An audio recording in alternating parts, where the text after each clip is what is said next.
Surah terbuka untukmu, gerbang membuka lebar, berharap langkah menuju mesbah, merangkai ritual-ritual kudus demi jiwa yang harap berkat. Lagu.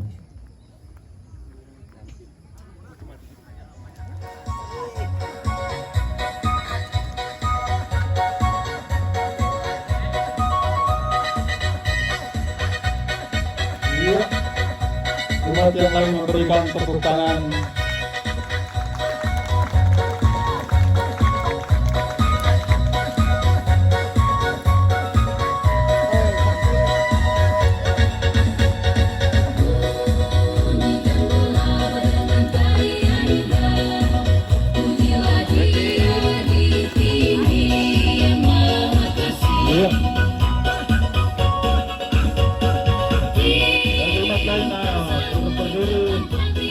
Berbaris menyaksikan imam baru kita.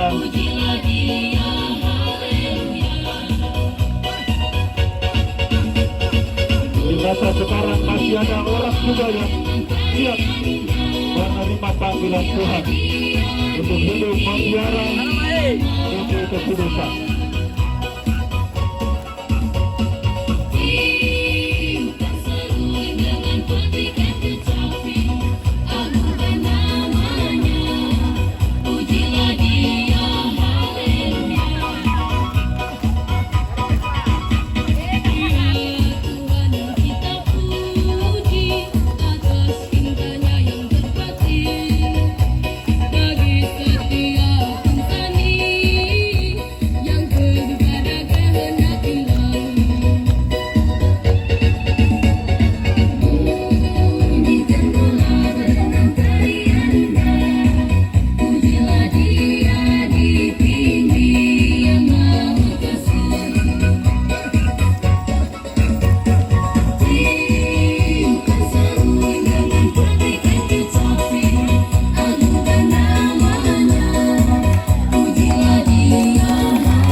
Pedro, putar sekali dulu. Putar dulu.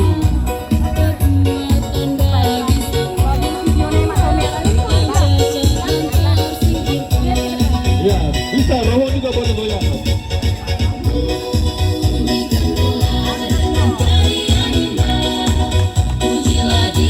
Iya, kita lihat Pak Franco tak kuat jadi pendamping, dia mau jadi penari saja.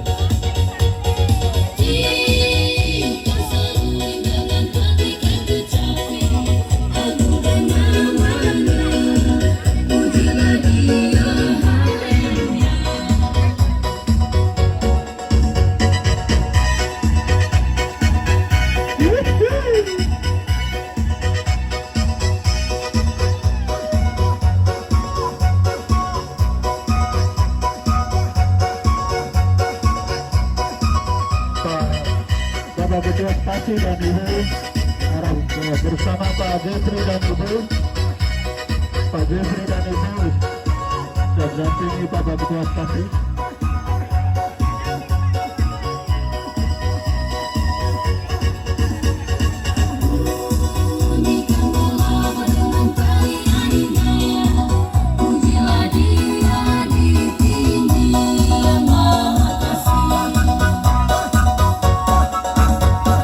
Buka ke kiri dan ke kanan, buka kiri kanan. Penari junior buka kiri kanan.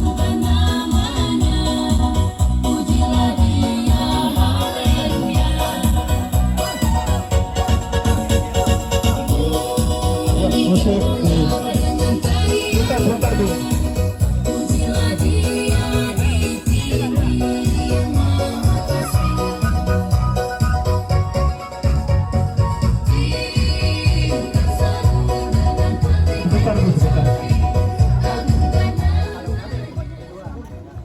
Anak kelahiran Denpasar Putra Indeliun Nangabang, anak darah Jawa Dipa Madiun, menghadirkan lelaki lepas dunia. Rentangkan tangan, kuduskan persembahan, ganti kuda putra Melkisedek, bawa kurban leluhur Abraham.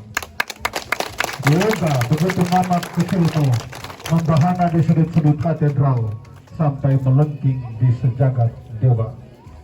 Tanah Samawa menempahmu, Pulau Dewata menopangmu. Demi cipta luhur altar kudus, selamatkan umat dari durhaka.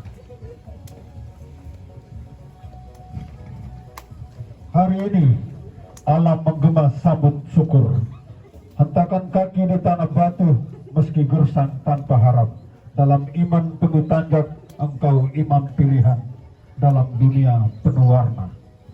Bersama semua umat makhluk kami gembira dalam sukma, lantaran hati penuh rasa berucap sumpah lagi janji. Selamatkan domba dari serigala, luputkan kami dari topan, bersimpu di kaki sang ilahi demi surga yang Kristus jadikan.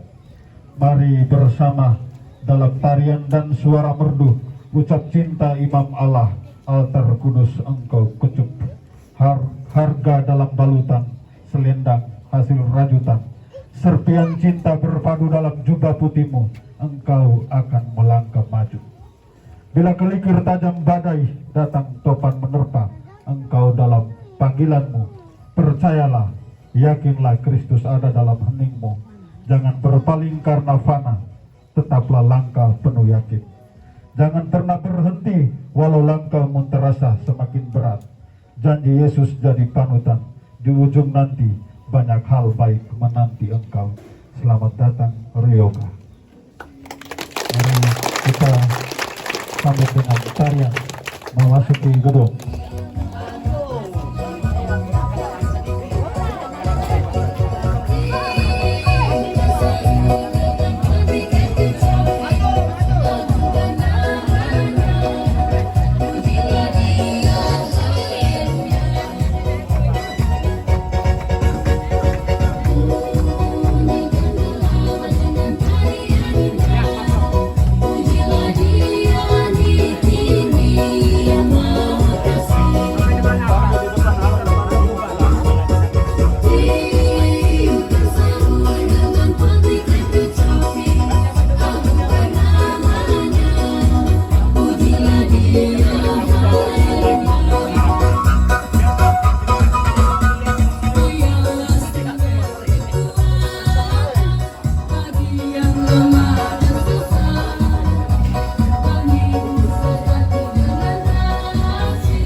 Jangan ganggu kalau ditarik.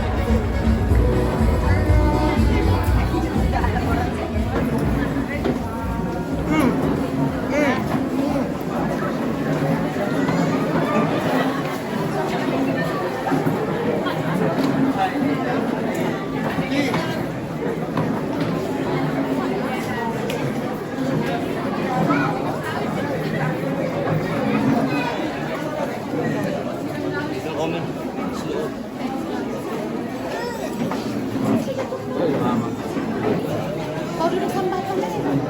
Di mana kau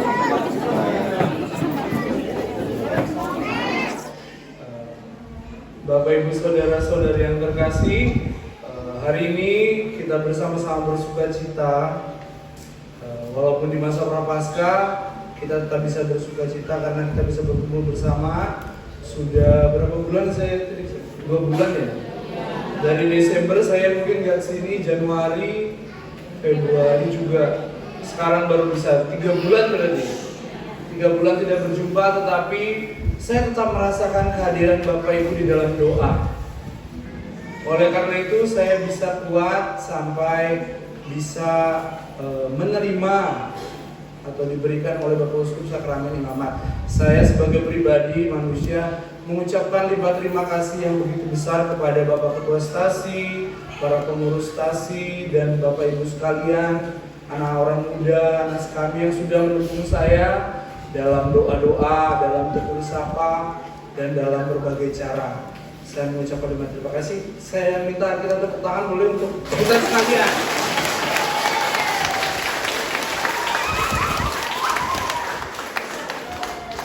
Dalam kebahagiaan imamat yang boleh saya rasakan, saya memang sakramen imamat itu diterima oleh diri saya sendiri, tetapi kehidupan imamat itu dijalani oleh semua orang.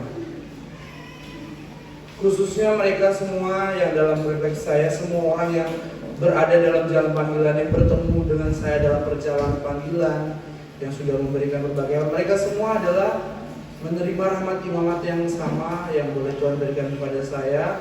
Oleh karena itu, saya mohon kepada kita sekalian, saya bukan hanya berhenti pada saat terima sakramen imamat saja, doanya berhenti di situ, tetapi sakramen imamat itu saya bawa sampai mati. Jadi tolong didoakan terus supaya sakramen imamat itu bisa hidup di dalam diri saya, dan saya bisa menampakkan itu dengan nyata di dalam kebersamaan kita sebagai anggota gereja, supaya gereja kita di paroki dimanapun saya berada, khususnya hari ini di Stasi Maluk, bisa gereja itu menjadi benar-benar hidup dan menjadi kekuatan kita sekalian. Mohon doanya agar kami kuat, bukan hanya saya tetapi semua imam, baik yang sudah senior ataupun yang baru seperti kami. Semoga kami semua bisa melayani dengan baik dan tidak mengecewakan hati Tuhan maupun hati umatnya.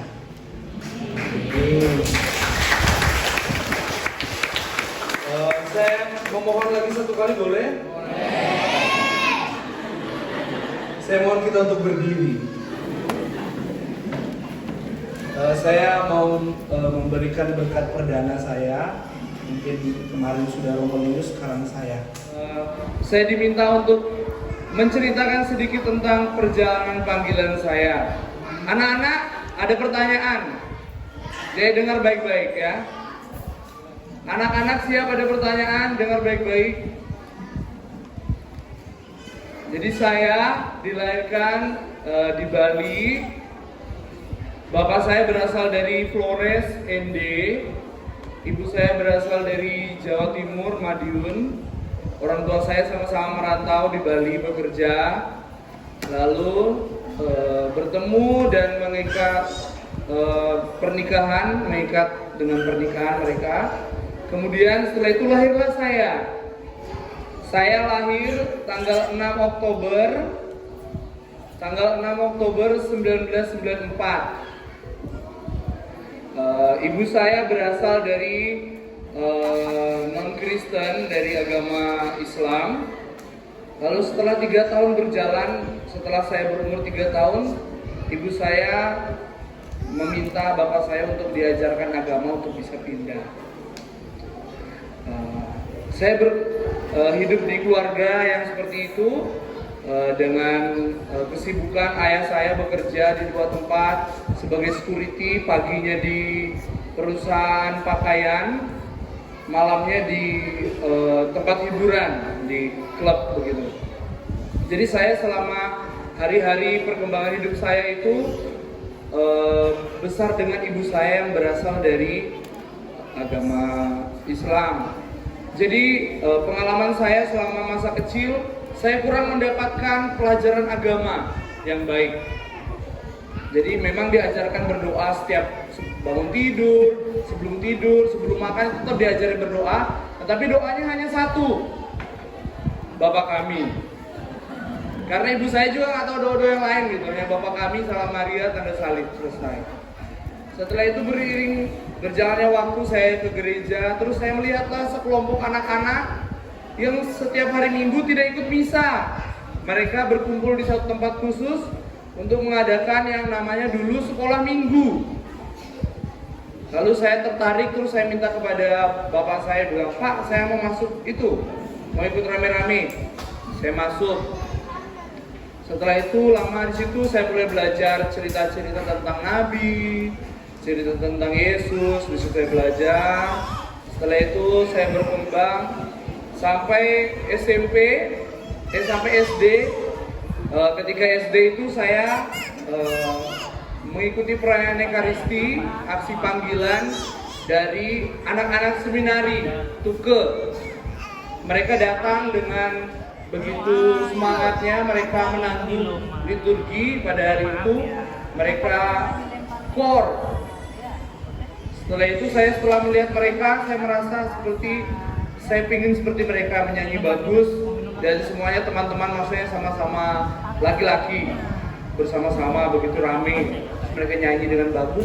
Saya merasa terpanggil, merasa tertarik. Saya mintalah om saya untuk didaftarkan ke situ, karena pada saat itu bapak saya dan ibu saya tidak mengerti soal seminari. Jadi saya tidak mengerti soal seminari sejak kecil. Saya tahu ketika saya masuk seminari, ketika saya testing, saya masuk, baru saya mengerti ternyata seminari itu adalah tempat untuk menjadi apa anak? Ya, menjadi romo, menjadi imam ya. Jadi selama SMP 3 tahun saya menjalani pendidikan sebagai calon imam, belajar tentang imam bapak. Lalu setelah di kelas 3 SMP, ketika mau melanjut SMA, kami di keluarga ada bencana kecelakaan yang membuat orang tua saya agak terganggu ekonominya karena tidak bisa bekerja lagi. Lalu ketika kelas 3 itu saya membuat refleksi untuk bisa berhenti keluar dari seminari, untuk tidak melanjutkan, supaya bisa membantu orang tua di rumah bekerja. Lalu ternyata dengan cara yang luar biasa Tuhan menghadirkan salah seorang romo yang membaca refleksi saya itu dan memanggil orang tua saya. Dibilang, kamu jangan cerita masalah-masalah keluarga kepada anak, supaya mereka jangan terganggu soal panggilan. Karena banyak panggilan-panggilan itu biasanya terganggu oleh hal-hal seperti ini, katanya romo itu. Lalu dengan hati yang begitu baik, hati yang begitu besar, romo itu meminta supaya saya tetap lanjut dan akan menanggung biaya sekolah saya.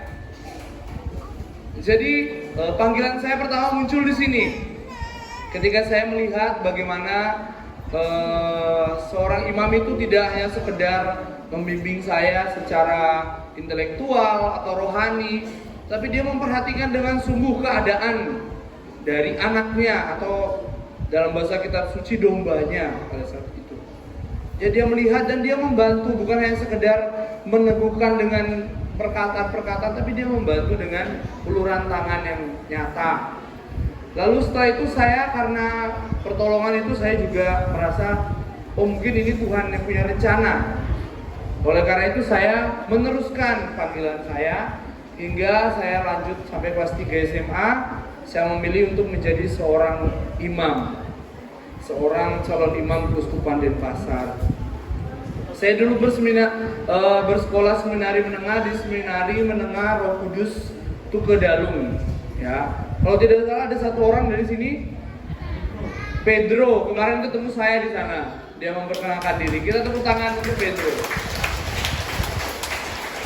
Semoga nanti Pedro juga bisa berdiri di tempat ini untuk bercerita tentang panggilannya. Nah, kita harus tetap mendukung. Lalu setelah itu saya dikirim bersama 5 teman saya, kami berenam dikirim untuk belajar ke Maumere di Seminari Tinggi Seminari Tinggi Interdiocesan Santo Petrus Rita Piret. Kami belajar selama 5 tahun pertama. Setelah itu praktek frater 1 tahun pertama di Seminari Tuke sebagai pembina. Saya itu tahun berikutnya, tahun kedua di paroki sebagai frater pastoral di paroki Hati Kudus Yesus Palasari. Lalu setelah itu saya dikirim lagi untuk belajar mempelajari teologi selama 2 tahun di Remomere.